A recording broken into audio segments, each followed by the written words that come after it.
Aquí está representado una gran parte de la actividad económica de El Salvador. Entonces me siento sumamente orgulloso de poder tener esta conversación, porque las primeras palabras que mencionó el ministro en su presentación es la visión, cómo podemos tener una visión compartida, y de eso se trata este conversatorio ahora. Estoy tomando un curso en línea de finanzas sostenibles y tomé un capítulo anoche y hoy en la mañana a las 4 de la mañana me desperté con una inspiración para como darle introducción a este conversatorio. Entonces, hay un centro, se llama el Centro de Resiliencia de Estocolmo, y tiene un modelo del mundo que se llama el modelo del pastel de boda. Entonces ustedes pueden, hoy en la mañana, junto con José del equipo de comunicaciones de Fundemás, estuvimos preguntando a ChatGPT que nos creara un pastel y tardamos como 1 hora y pasamos súper frustrados y al final optamos por pero básicamente lo que dice es, este pastel de boda es que la base, lo que sustenta a nosotros es el medio ambiente. Entonces, abajo está verde, está azul, es el medio ambiente. La segunda capa de este pastel somos nosotros, la sociedad. Y la de arriba, y aquí el ChatGPT se comió el último, ¿verdad? El último pedazo del pastel. Entonces tuvimos que quedarnos con esta versión, pero está la industria, está la actividad económica de la cual todos participamos. Entonces imaginémonos que ustedes son ese segundo eslabón, la sociedad, y nosotros aquí somos el eslabón de arriba. Pero lo interesante de este modelo es que todo está sustentado, toda la existencia humana, toda la actividad económica está sustentada por la capa de abajo, ¿verdad? Entonces, imagínense si la capa de abajo fuera hecha, las dos capas de arriba son hechas de cake, ¿verdad? Pero la capa de abajo está hecha de sorbete. Entonces le preguntamos a ChatGPT que nos dibujara ¿qué pasaría si dejamos afuera mucho tiempo el cake, ¿verdad? Entonces, cuando uno lo piensa de esa forma, que todo lo que nosotros dependemos depende del medio ambiente, y si no lo cuidamos, si no sabemos cómo gestionar el medio ambiente, se nos colapsa todo lo que nosotros hemos creado y construido como sociedad. Entonces, como preámbulo, y realmente quiero utilizar la presentación del señor ministro para guiarnos. La primera pregunta es para el señor ministro. Y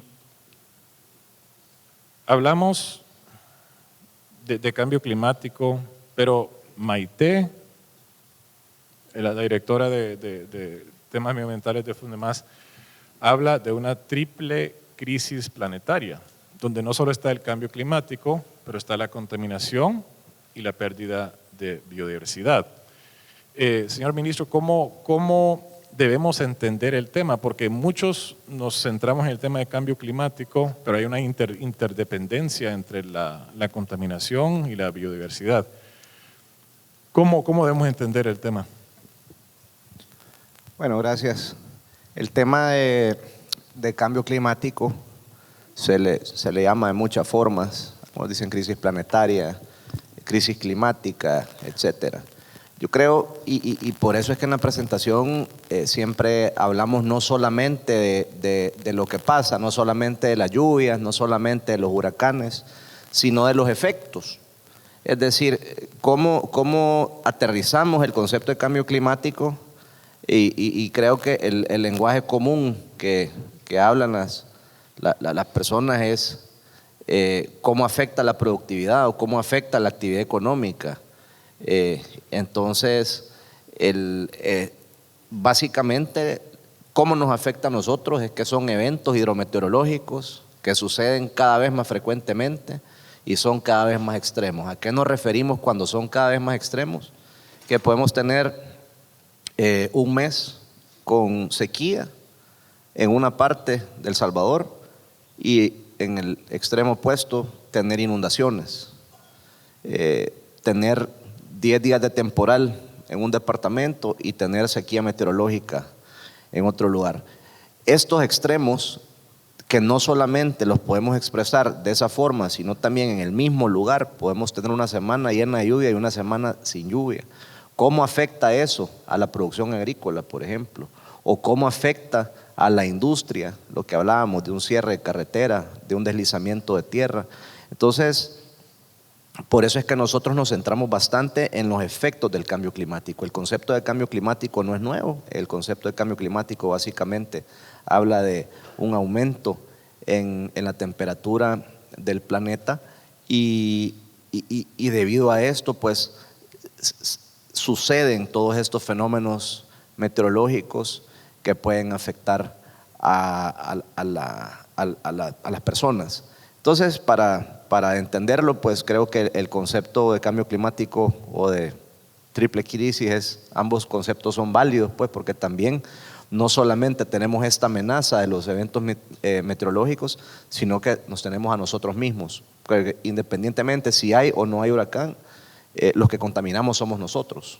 Los que degradamos la tierra para no producir somos nosotros. Los que gastamos o malgastamos el agua somos nosotros. Entonces, de eso se trata el balance. Por eso es que se acuñan tantos conceptos. Gracias. Mencionaste la importancia del balance y aquí el balance de la visión compartida, cómo balanceamos una visión gubernamental con una visión empresarial y lo importante es el llamado que tú hiciste al final, es integrar estrategias de sostenibilidad a estrategias empresariales. Y aquí tenemos representantes de 4 diferentes sectores que efectivamente lo están haciendo. Están integrando estrategias, están haciendo unicarne a una estrategia económica, a una estrategia sostenida. Es la misma cosa al final. Y quiero comenzar con Mario, porque Mario representa el sector azucarero, el sector agrícola de El Salvador es el más afectado, es la punta de lanza que recibe esos impactos de contaminación, de sequía, de agua. ¿Cómo Mario están viendo el tema en el sector azucarero? ¿Y cómo lo están viendo ahorita? Y después podemos hablar de cómo lo están abordando. Muy buenos días, muchas gracias por la invitación, Tomás y a Fundemás. Realmente yo comparto mucho lo que mencionó en su presentación el señor ministro de Medio Ambiente. Realmente, pues uno de los sectores que contribuye, pues, de manera, pues, importante, entre otros, al problema del efecto invernadero es el tema de la agricultura a nivel mundial. Pero, sin embargo, según la FAO, necesitamos para el año 2050 producir el 50% más de alimentos en el mundo. Entonces, con más razón tenemos que implementar estrategias para buscar cómo producir de la manera lo más ambientalmente posible, lo mejor que beneficie, pues, con buenas prácticas, que beneficie, pues, y que disminuya los efectos que podríamos generar a nivel mundial en el caso del efecto invernadero. En el caso específico del azúcar, en el caso de El Salvador, realmente nosotros, pues, desde el año 2012 iniciamos, pues, un proyecto a través de Fundazúcar, por cierto, que Tomás es el presidente de Fundazúcar, realmente que ha sido muy exitoso y que lo hemos compartido no solo a nivel centroamericano, sino que a nivel de América Latina y de otros países, que es un manual que elaboramos conjuntamente con los ministerios de Medio Ambiente, Agricultura, Salud, Educación, etcétera, para, digamos, buscar mejorar las condiciones de cómo producir caña de azúcar, porque el problema es en la parte agrícola, ¿verdad? Porque se ocupan fertilizantes, se ocupan los envases que hay que recogerlos y hay que darles un tratamiento, se ocupa, bueno, transporte, etcétera. Entonces, a partir de esa fecha, con un consenso con los ministerios y trabajando tanto la Asociación Azucarera, los ingenios, los productores de caña, como también Fundazúcar, que coordinó este esfuerzo, se logró crear un manual de buenas prácticas agrícolas, que es este documento que pues es un poquito completo, es bastante completo. Entonces realmente se llama Buenas Prácticas Agrícolas del Cultivo de la Caña de Azúcar. Este manual está incluso publicado en la página web de Fundazúcar y también de la Asociación Azucarera. A partir de eso hemos estado trabajando conjuntamente con los productores de caña, con los ingenios, con los trabajadores de la parte agrícola, para ir, digamos, produciendo de manera más amigable caña de azúcar, para ir disminuyendo pues cualquier efecto de contaminación o de gases de efecto invernadero. Y realmente pues actualmente hemos hecho estudios a través del Instituto de Cambio Climático, que tiene oficinas en Guatemala, donde el sector en el año 2023 generó pues que ha ido disminuyendo, pero generó un 1.18% de lo que es el problema de efecto invernadero en El Salvador. Es decir, se ha ido logrando disminuir. Hay un tema que sí estamos dándole prioridad, como es el tema de la quema de caña, que realmente es un tema pues que culturalmente se hace en muchos países del mundo, incluso hasta en Florida, en Luisiana queman la caña. Sin embargo, nosotros estamos conscientes de que tenemos que ir erradicando esa quema. Con el Ministerio de Medio Ambiente teníamos un acuerdo de ir aumentando lo que es la cosecha en verde, que es mecanización, un 3% por año. Sin embargo, el sector pues se ha organizado y vamos más acelerado de ese 3% por año, a tal grado que este año, señor ministro, vamos a lograr llegar a más del 50% de la cosecha en verde. Ya en el oriente estamos alrededor del 80% de cosechando en verde, que es a través de mecanización.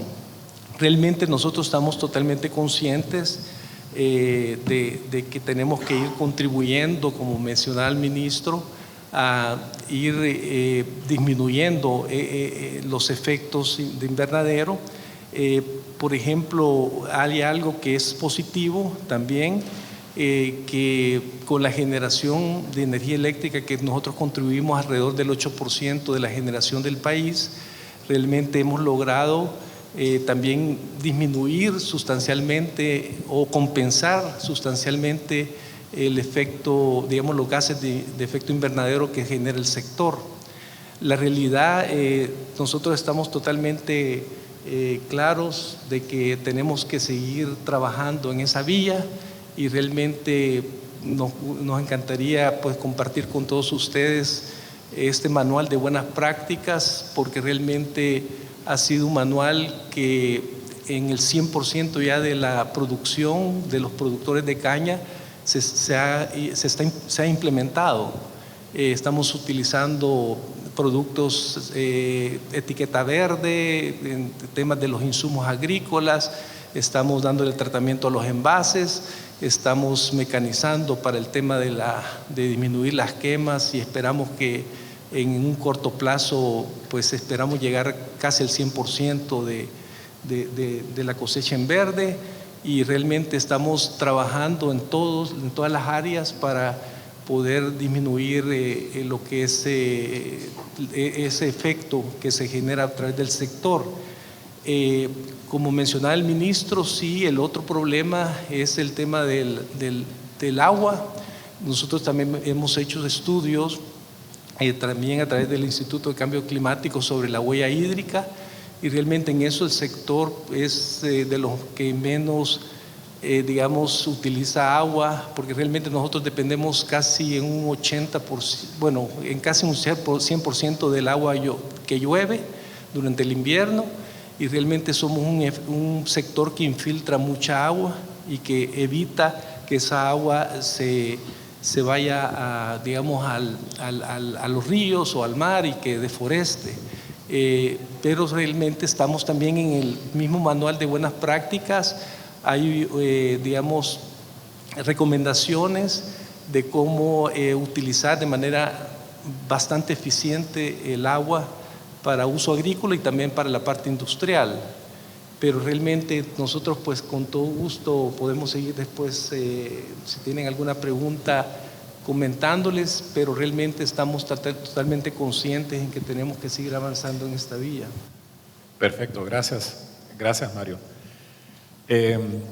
Quizás yo pensaría que la orden lógica sería preguntarle a la persona que está a mi izquierda, pero no le voy a preguntar a Fernando hasta el final, porque todos estos sectores dependemos del financiamiento del banco. Entonces quiero que salga por último, Fernando. José, contanos un poco cómo están viendo el tema climático en el sector de construcción.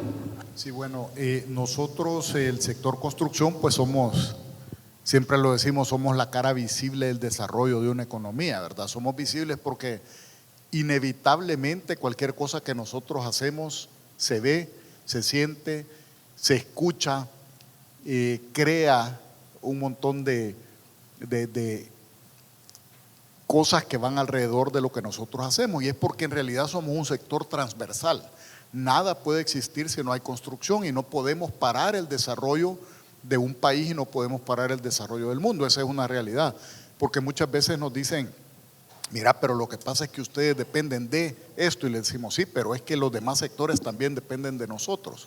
Entonces, al tener esa transversalidad, nosotros ya hace algunos años empezamos a tener más conciencia, digamos, igual que todos, creo, en el mundo, sobre el tema del cambio climático, la sostenibilidad, etcétera.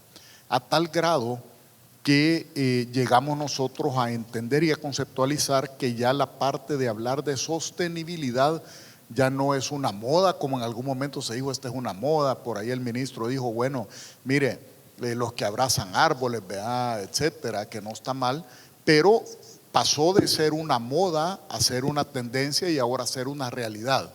Al volverse una realidad, nosotros como sector construcción en realidad estamos muy conscientes de que desde la producción de la materia prima que nosotros utilizamos en la industria de la construcción se va empezando a tener algún impacto sobre lo que pasa en nuestro país y en general en el mundo. Todo, la extracción de materiales de minas para la producción del cemento, la producción del cemento como tal, del acero, etcétera. Habiendo dicho eso, lo que a nosotros nos queda como sector es ver cómo vamos nosotros acomodándonos a volver nuestras construcciones más sostenibles cada vez. Y ahí pasamos también por la parte de las certificaciones que muchos de nosotros conocemos, certificaciones House, certificaciones LEED, y esto nos llevó a nosotros como sector a ponerle la importancia de vida y a inclusive considerar en algún momento el iniciar con un proceso de motivación hacia una construcción más enfocada a impactar menos. En ese sentido nosotros dijimos, bueno, vamos a desarrollar año con año, y empezamos en el año 2020, justo el año de la pandemia, con tener el premio de la construcción sostenible, que la dividimos en varios segmentos. Este año pues tuvimos a bien ya incorporar a 2 socios estratégicos para nosotros como Casalco, que son Fundemás, por supuesto, y también el Salvador Green Building Council, el ESGBC. Y en ese sentido nosotros empezamos por ver cómo motivamos inicialmente a los creadores y al futuro del país, que son quienes, los estudiantes, a las universidades, porque desde ahí tiene que venir el concepto de cómo nosotros vamos a construir más sosteniblemente. Después viene la parte de reconocimiento al diseño profesional, que también es la siguiente etapa, ya cuando estos estudiantes pasan a ser profesionales, y finalmente la parte de proyectos íconos en construcción sostenible. Esto contempla un montón de factores porque siempre se piensa que construir de una manera sostenible va a ser inatractivo porque se vuelve más caro.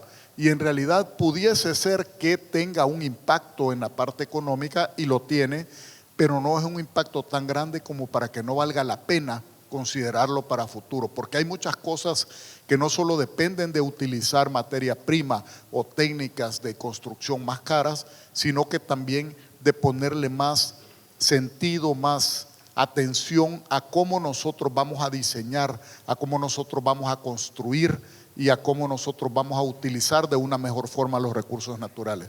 Cuando el ministro hablaba del agua, esto lo hemos hablado, pues compartimos también con el ministro estar en la Junta de Gobierno de ANDA, y hemos dicho, en El Salvador no es que no haya agua, al contrario, él dijo ahí, bueno, son 1.800 milímetros, es 1.8 metros de agua los que si cercáramos El Salvador, hiciéramos una barda, hacemos una piscina, tendríamos un 80, ¿verdad? Quizás la mayoría de nosotros tendríamos que quedamos abajo de ese nivel de agua. Entonces no es que no hay agua, el problema es la gestión del agua, y ahí es donde también nosotros como construcción podemos y debemos de contribuir para una mejor utilización, aprovechamiento del agua y la disposición final de la misma, porque todo lo que nosotros utilizamos lo devolvemos, y en esa forma nosotros tenemos que irnos preocupando por eso. Así es que tal vez para cerrar, nosotros como sector estamos muy conscientes del tema, estamos cada año tratando de trabajar y de ver cómo incorporamos mejores tecnologías, mejores materiales y mejores formas de construir para poder ayudar al tema del cambio climático. Gracias. Gracias, José. Jorge, desde la Asociación Salvadoreña de Industriales, ¿cómo ven la situación? Bueno, muchas gracias, Tomás. Primero, felicitar a Fundemás por este excelente evento, este esfuerzo que se hace cada cierto tiempo para dar a conocer estos temas de la Semana de la Sostenibilidad. Felicitar a su presidente, a su junta directiva, a su directora ejecutiva y su equipo, que hacen un trabajo no solo esta semana, sino todo el año, ¿verdad? Muy activos en los eventos. Al señor ministro agradecerle, siempre nos actualiza con su enfoque cada vez que tenemos alguna conferencia de él, está atento siempre a referirnos cuál es la situación nacional, y sobre todo pues a que también tomemos acción, ¿verdad? Así que bueno, nosotros como sector industrial tenemos un compromiso fuerte, especialmente con la parte de la economía circular. Ese es el tema que hemos tomado como base dentro del sector. Generalmente en esta historia, como en las novelas, nos ven como los villanos, ¿verdad? En muchos casos a nosotros por la situación del tema y no solo en El Salvador, sino a nivel mundial. Pero hay esfuerzos importantes, como ya se han señalado aquí. Por ejemplo, materiales que van al desecho final y que después pueden reutilizarse. Los que estamos nosotros concentrados en trabajar. Plástico obviamente es el número uno, ¿verdad? Encabeza la lista de qué hay que hacer con el tema plástico. Creemos que ahí hay un poco de un problema de cultura, ¿verdad? Bastante grande, porque, por ejemplo, ya nos tocó el año pasado hacer importación de materia prima de plástico prácticamente para poder completar ciertos procesos, porque no alcanza al menos a reconectarse el reciclaje que hay en el país. O sea que ahí hay una desfase entre la oferta y la demanda, ¿verdad? Que hay que cubrir. También tenemos cartón. Se ha instalado ya un primer molino para papel. Ya se está produciendo a partir del residuo del cartón el papel, que generalmente solo se desarrollaba en Guatemala. Vidrio también es otro elemento. La parte de aceites de comida, que es un tema muy interesante y muy importante de cómo poder reutilizar los aceites para vehículos. Por supuesto, el agua es uno de los puntos importantes. Hay buenas inversiones, hay en plantas de tratamiento y la idea es continuarlo haciendo si los bancos siempre nos apoyan ahí y nos dan algún recurso, ¿verdad? Para esto, ya que Tomás planteaba eso al final, ¿verdad? Pero al final hay un compromiso y puede seguirse, por ejemplo, con desechos electrónicos. Entonces, la idea en la industria es, primero, hacer conciencia, como ya lo decía el señor ministro, de la importancia de hacer conciencia en las empresas y en la población, ¿verdad? Segundo, iniciar ya procesos más avanzados de economía circular y luego generar ya pues una ventaja que pueda tenerse en términos competitivos, porque sí, muchos industriales están empezando a ver la diferencia de utilizar ciertos procesos para terminar sus productos y que estos tengan mejor acceso a los mercados por el tema medioambiental, ¿verdad? Entonces es un camino largo. La industria, bueno, como decía José, pues junto construcción e industria y agro, tenemos una fuerte presencia en la economía. La industria son casi 200,000 empleos directos. Si a eso le agregamos unos cuatro empleos indirectos en los diferentes sectores, pues ya sumamos una cantidad importante. También es el que usa o consume más recursos, ¿verdad? Energía eléctrica, agua, en términos de uso industrial, y genera el 97% de las exportaciones, ¿verdad? Entonces al final es un sector con un fuerte posicionamiento y que los cambios que pudiéramos hacer en el sector pueden tener un gran impacto. Así que con este esfuerzo que se realiza en instituciones hermanas como Fundemás, pues la idea es también llevar esta información a los empresarios y seguir en ese camino. Que todavía hay grandes deficiencias, sí las hay, pero la idea es, en la medida de las posibilidades, resolverlo lo más rápido posible. Gracias, Jorge, me ha encantado la perspectiva tuya, de José, de Mario. Fernando, digamos, ok, José dijo, era moda, tendencia, y ahora es estratégico. Y los bancos son los que financian el crecimiento de todos estos sectores. Entonces, ¿cómo lo estás viendo desde el BAC, pero también desde Avanza? ¿Cómo lo están viendo ustedes desde la banca el tema climático y cómo eso se relaciona a cómo ustedes gestionan el riesgo y cómo gestionan, cómo dan créditos? Okay, muchas gracias, Tomás.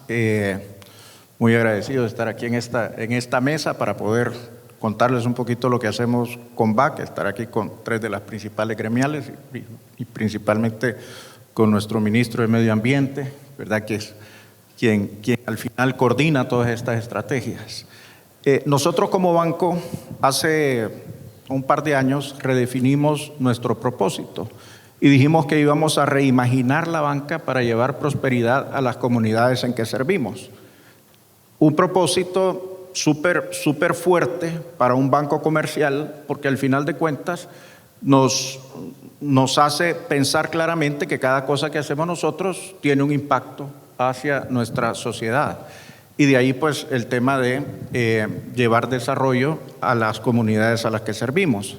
De ahí definimos una estrategia muy clara de triple valor que queríamos impactar positivamente en 3 dimensiones, que es la económica, la social y la ambiental. Es decir, por tradición nosotros siempre tratábamos de impactar positivamente la parte económica, pero hoy nos metimos ya como parte de ese propósito de reimaginar la banca a llevar ese impacto positivo en lo social y en lo ambiental. Cuando hablamos del ambiental, dijimos, ok, nosotros no solo podemos ir a pedir, ¿verdad?, a todo mundo que se reconvierta para llevar ese impacto positivo. Tenemos que partir primero de nosotros mismos y hacer ese acto de contrición. Hicimos nuestro primer estudio de impacto ambiental del BAC, ¿verdad? Si no lo han hecho, les recomiendo que lo hagan porque realmente le mueve el piso a uno y se da cuenta de esos impactos que está teniendo tanto en la sociedad como en el medio ambiente. De ahí que empezamos a tomar medidas propias para empezar a bajar ese impacto, pusimos un primer objetivo, que queremos ser un banco positivo en términos de residuos, carbono y agua. Empezamos a trabajar en todo el tema de uso de agua del banco, de emisiones de carbono y en manejo de residuos. Es decir, aunque no parezca, pues gastamos un montón de papel, un montón de plástico. Teníamos nuestras tarjetas de crédito y débito, son plásticos, ¿verdad? Que al final terminan por todos lados. Y lo interesante es que el primer año, después de haberlo medido y haber puesto las primeras acciones, logramos bajar esa huella en un 36%, que para nosotros es, digamos, un primer paso sumamente importante con pequeñas cosas, ¿verdad? Hoy ya estamos hablando de inversiones que hemos hecho en temas de energía, de consumo energético, de agua y eso pues que en el tiempo va a llevar, ojalá, a que lleguemos a esa meta de ser como banco residuo positivo. Después dijimos, ok, vamos a promover una economía circular y de movilidad sostenible. Es decir, cómo empezamos ya nosotros a querer impactar a todo el resto de la sociedad con temas de sostenibilidad ambiental especialmente. Empezamos trabajando con el financiamiento de vehículos híbridos, ¿verdad? Que por lo menos empiezan a tener un consumo de combustible mucho menor que lo que tradicionalmente estamos acostumbrados. Sacamos líneas de crédito especiales y hoy pues el último estudio decía que por lo menos 5 de cada 10 vehículos híbridos que se compraban en el país son financiados por el BAC, ¿verdad? Entonces ahí empezamos a ver ya ese impacto que estamos teniendo. Y luego, en donde creemos que tenemos el impacto más grande de todos, es en transformar nuestra cartera a neto positivo. Entonces ahí hay dos cosas, porque como decía un amigo, que si no hay cacao no hay chocolate. Es decir, si no hay fondos, ¿cómo vamos a hacer nosotros para crecer y reconvertir esa cartera en una cartera neto positivo? Entonces comenzamos consiguiendo fondos. Comenzamos trabajando con organismos multilaterales de financiamiento, organismos americanos, europeos, que son sumamente estrictos en todas las etapas de otorgar ese financiamiento y hemos logrado levantar poco más de $250 millones para financiamiento de reconversión industrial. Esos $250 millones, lo interesante es que van acompañados de otras dos cosas. Van acompañados primero de capacitación, es decir, cómo nosotros aprendemos a llevar ese financiamiento sostenible, y segundo, de rendición de cuentas, para que no sea greenwashing. Es decir, cómo nosotros, cada dólar que estamos dando, tiene que tener una explicación para estos organismos multilaterales, de decirle, mira, el dólar que tú me diste, yo lo puse aquí, y está teniendo un impacto positivo en la sociedad. Entonces, hemos comenzado ya con eso, ya soltamos en el último trimestre de este año ya $20 millones, falta todavía otros $220 millones. Estamos haciendo un trabajo muy importante con todos nuestros clientes para encontrar esas oportunidades de reconversión industrial que tiene que ver con temas de uso del agua, con temas de manejo de residuos, con temas de energías eficientes y limpias, y entonces creemos pues que con eso vamos a poder ir moviendo poco a poco la aguja hacia el tema de sostenibilidad. Entonces, ¿qué aprendizajes hemos tenido? Primero, ese acto de contrición, es decir, cómo nosotros qué estamos haciendo como banco, y eso como que empieza a mover esa sensibilidad al conocer cada quien los impactos que está teniendo y empezar a tomar esas decisiones. Dentro de lo propio, pues cosas que son muy interesantes, todo el tema de digitalización, esto es nuestro principal aliado en temas de impacto. Hemos bajado la movilidad de nuestros colaboradores en casi un 50%. Y estamos bajando la movilidad de nuestros clientes al poder dar facilidades de transaccionar de una forma digital en casi un 30% ahorita. Gente que ya no está llegando a nuestras sucursales, que ya no se está moviendo para tener que hacer una transacción bancaria.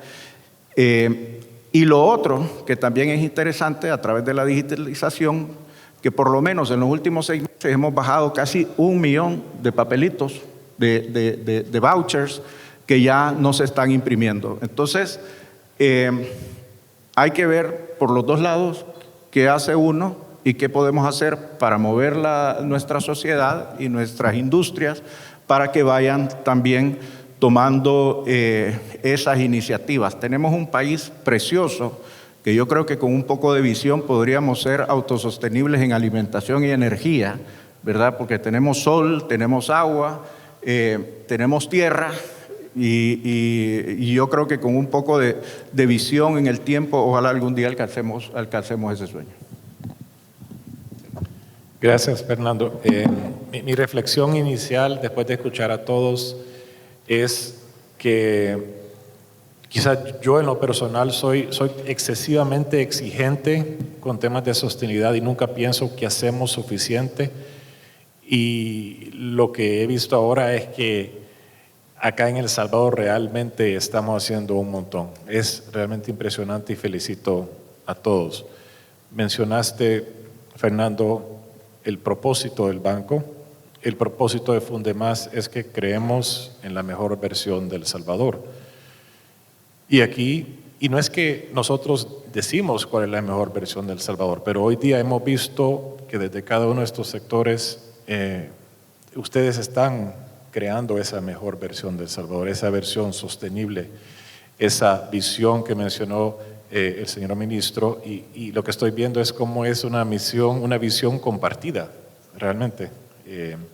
Ya no, y siempre se veía, en mis ojos siempre el Ministerio del Medio Ambiente se veía como policía, lo mencionó el ministro, y realmente no, es un aliado, es un socio del sector privado, es un socio de la sociedad para que todos impulsemos y trabajemos juntos.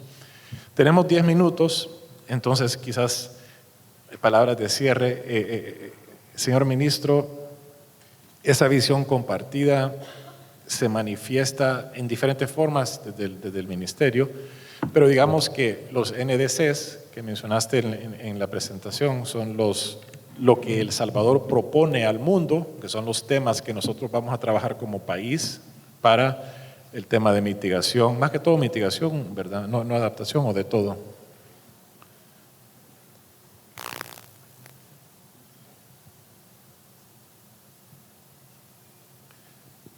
Hola.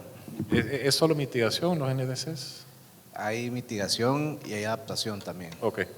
Yo sé del sector azucarero hay un compromiso, y lo mencionó Mario, que es el compromiso de reducir la quema, pero contarnos, por favor, señor ministro, esos NDCs y cómo eso nos puede ayudar a tener esa visión compartida de país. Bueno, hay varias convenciones marco, está cambio climático, desertificación, biodiversidad, pero básicamente lo que son estas NDCs son compromisos. Cada país que es participante en la Convención Marco de Cambio Climático genera estos compromisos. ¿Por qué hablamos de mitigación y adaptación? Porque hablamos de dos conceptos diferentes. Tenemos que adaptarnos a los cambios, tenemos que adaptarnos también a cómo funciona la economía, tenemos que adaptarnos. Un gran ejemplo de transición al tema electrónico, lo que mencionó Fernando, de digitalizar todo este tema y cómo una acción dentro de un banco puede impactar directamente a este tema de sostenibilidad. Entonces, hay NDCs en sector energía, en sector AFOLU, agricultura, forestería y otros usos del suelo. Ahí estamos hablando de agricultura, estamos hablando de ganadería, estamos hablando de usos del suelo. Esas son medidas de mitigación, que son medidas que pueden, digamos, frenar los cambios que vienen. Y luego están las medidas de adaptación, que ya son más específicas, como agricultura, en las ciudades, sector hidroeléctrico, infraestructura, salud. Se habla muchísimo del uso de energías renovables, se habla muchísimo también del aprovechamiento de la economía circular, de las 3 Rs, cómo mejorar el tema de transporte. Entonces todos estos compromisos se van actualizando año con año. Hay una consulta, hay un diálogo también con varios sectores para poder plantear estas contribuciones nacionalmente determinadas. Se llaman nacionalmente determinadas porque no es una imposición, sino que cada una de las naciones, cada uno de los países ve su realidad, ve sus capacidades y así es como se van planteando. Obviamente nosotros, y este es otro tema, nosotros somos un país de 20,000 kilómetros cuadrados.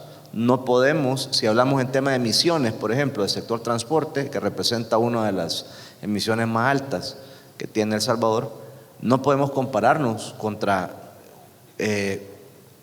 un país que tiene varias ciudades de 6 millones de personas, con extensiones de tierra muchísimo más grandes, con agricultura, lo que hablábamos con Mario, el tema de cuánto es la emisión de gases de efecto invernadero del sector agrícola o del sector ganadero, por ejemplo. Cómo, si cuantificamos eso y lo comparamos con el tamaño de El Salvador, nosotros podríamos botar El Salvador y sembrarlo todo y hacer un bosque El Salvador, y eso tendría un impacto mínimo en la huella de carbono a nivel mundial.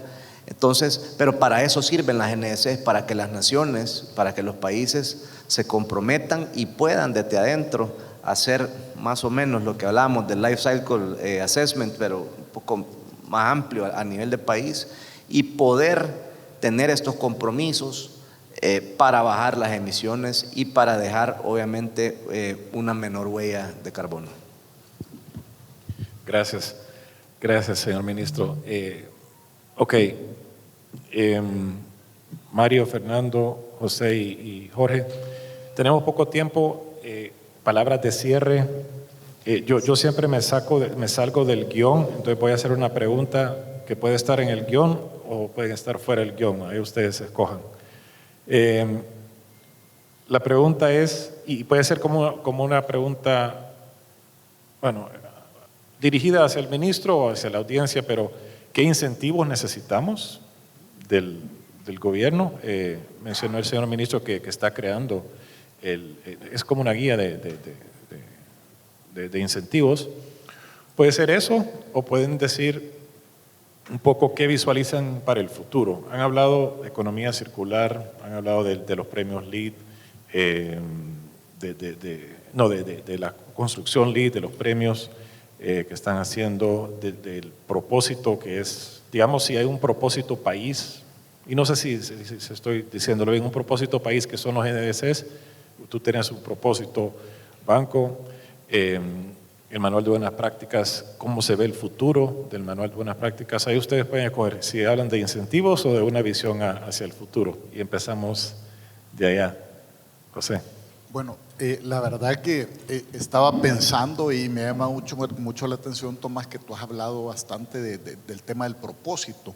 Y justo antes de subir yo estuve hablando con Fernando de eso, porque justo en un conversatorio que tuvieron ustedes también de Fundemás en la Hacienda de los Miranda, yo me fijé mucho en ese tema y dije, bueno, desde hace rato venimos hablando que todas las empresas, todos los sectores tienen misión, visión, ¿verdad? Pero esa misión, visión ya casi que quedó un poquito en el pasado y ahorita tenemos que tener un propósito. Nosotros como Casalco ahorita hemos empezado justamente a construir el propósito y yo creo, aunque no va a ser una decisión mía obviamente, sino que estamos haciendo como se debería hacer un estudio consciente de cuál debería de ser el propósito basado en los lineamientos que hay.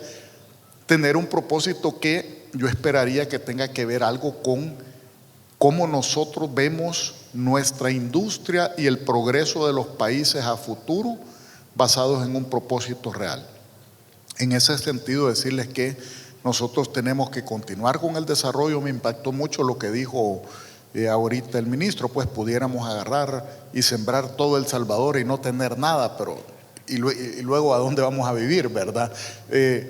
Y además eso no va a crear ningún efecto a nivel mundial. Y a mí nunca se me olvida cuando en una época se había creado una mesa que se llamaba de sostenibilidad ambiental, y ya ni me acuerdo, era un nombre bien largo, que nos reuníamos en casa presidencial con alguna frecuencia para hablar de esos temas, y se habló del CONASAD, exactamente, de sostenibilidad ambiental y vulnerabilidad.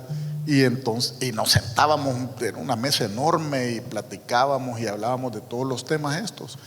Y nunca se me olvida cuando pusieron el ejemplo de Uruguay, cuando estaba el presidente Mojica en Uruguay, que llegaron a plantearle de que querían instalar ahí una industria de papel grande, y él dijo que no, porque habían hecho una consulta pública y que esto iba a tener un daño tremendo en la parte medioambiental. Y dice, bueno, decidimos no hacerlo en Uruguay, fue una decisión consultada y del gobierno.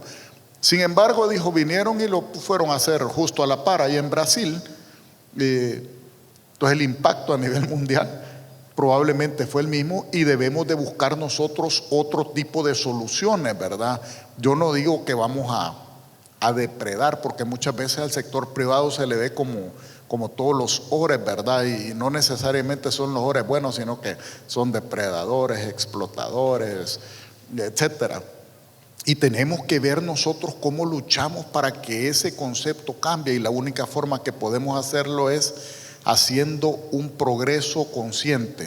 Necesitamos generar trabajo, necesitamos generar inversión, y cuando hablamos de inversión es porque necesitamos darle sostenibilidad a los empleos, a nuestra gente, y hacer conscientes de que necesitamos un mundo que se va a desarrollar, pero que lo tenemos que hacer de la forma más consciente y más sostenible posible, sin entrar en los romanticismos medioambientales como hemos hablado a veces, ¿verdad?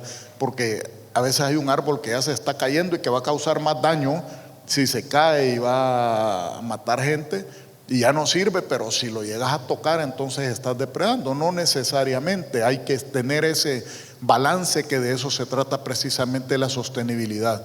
Entonces mi mensaje es ese, que nosotros como sector estamos bien enfocados en eso, y que vamos a tratar de ver cómo juntos, con todos los que estamos aquí, con todos los sectores representados, y por supuesto pues con el Ministerio de Medio Ambiente, que es nuestro rector en este tema, podemos contribuir de una forma positiva en el desarrollo del país.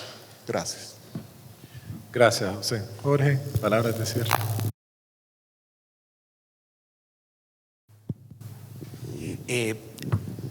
Bueno, concretamente en lo que tú señalabas de los incentivos, yo creo que este tema, y lo señalaba muy bien el ministro, es en principio una cuestión de ética, ¿verdad?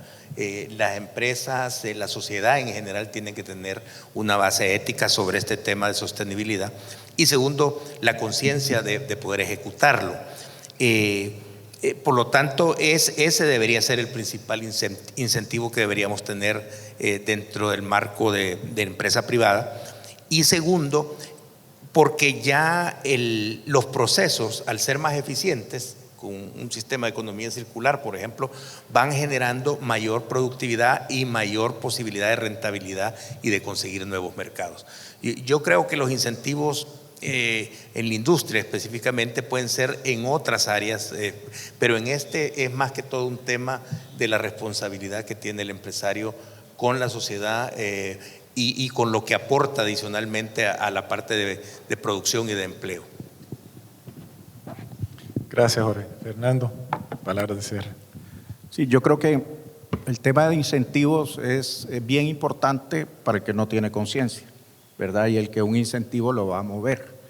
Yo creo que la conciencia es lo que más mueve. Por otro lado, yo sí creo que lo más importante es la planificación. Es decir, cuando uno, me decía una vez un piloto de carros de carrera, que para correr rápido hay que levantar la cabeza, hay que poner la mirada lejos y no la mirada aquí abajo, porque entonces si querés ir rápido te vas a estrellar con la siguiente curva.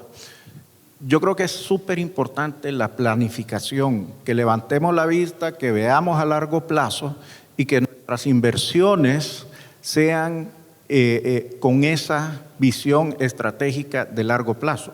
A mí me preocupa mucho, digamos, es una buena preocupación, porque nosotros como BAC vemos que vienen, estamos viendo vientos a favor, ¿verdad? Creemos que puede venir una etapa de crecimiento para el país muy importante, pero que si no la planificamos, vamos a estar sufriendo unos impactos muy grandes a la vuelta de un par de años, ¿verdad? Nosotros estamos metiendo mecanismos de evaluación de crédito de SARAS, que es el sistema